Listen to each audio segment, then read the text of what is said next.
Thanks for watching Lessons in Minutes with Jaylee. Like, share, and don't forget to subscribe. In this lesson, we're taking a quick look at source documents that are linked to payroll. The objective at the end of a lesson, you should be able to identify source documents peculiar to payroll. So source documents that are important to payroll, that are linked to payroll, basically. And we're going to begin with clock card.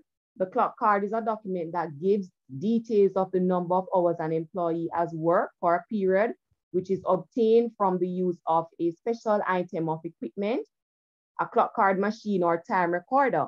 So this would basically gives you the information when the person sign in the morning, when they sign out for lunch, when they sign in back from lunch, when they sign out to go in the evening.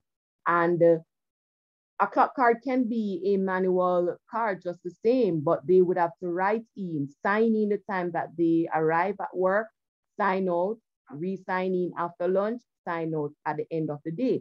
Here's an example of a clock card. It gives you the name of the organization, the number, and the document number is very important in a business that is a part of internal control. It gives you the period that it is prepared for, the employee's name as well. And you're seeing the different days of the week. The morning shows you the morning when the person clock in, clock out, the afternoon session when they're back from lunch, when they leave in the evening. From this, you're seeing that the normal hours is 8 hours per day, which would have been 40 hours for the week. And it shows the overtime hours worked by the employee. And from what we're seeing, Saturdays and Sundays would be overtime. And it's showing that the person had worked 49 hours and a half for the week. Okay, so this would be used to generate the employee's wage for the period, or the employee's wage for the period, basically, or pay for the period. Next is timesheet. And the timesheet basically is a document that records the hours worked by an employee who works off-site. And here's an example of it.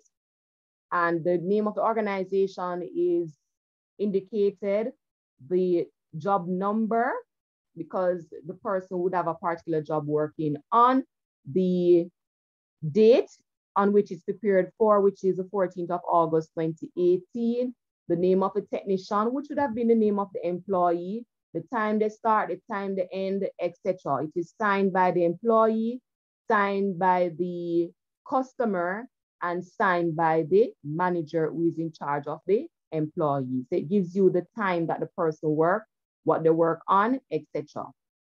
Another document is Piecework Ticket.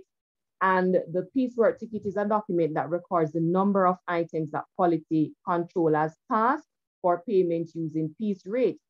So basically, the person might have produced 50 items for the period, but based on the quality control, based on checking if the item is good, yes or no, it would reveal that the person, the only 40 items are actually good.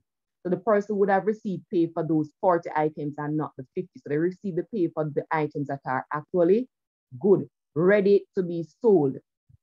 Now, Piecework Ticket is also referred to as production record card. So here's an example of a Piecework Ticket, giving you the name of the organization, the type of document prepared, the employee's name, which is Murray Evans, the week number, so they would give you the week number, give you the period, which is ending, which is September 21st, 2018, the different days that the person worked, how many items were produced, how many items were rejected, and then the number of items that are accepted. So the person would get paid for these items. So you would add up all of this to get the total number of items that Murray would receive pay for. It is signed by the supervisor, the quality control manager as well. So either the quality control manager or the supervisor would sign. Now, the person would not receive pay for the items that were produced, only for the items that were accepted, the good ones.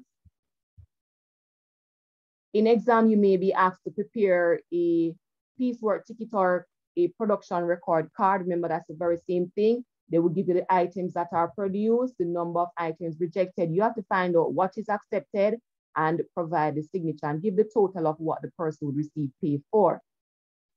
So we're going to look at a few more items related to payroll, and you're seeing a payroll sheet or payroll there, very same thing. Could refer to as payroll register as well.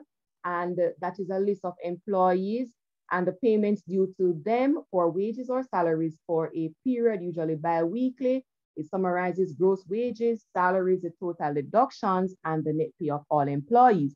This was looked at in a previous lesson, which was on the introduction to payroll. Next, pay slip or pay advice. And that basically gives you the employee's gross pay, gross wage, gross earnings.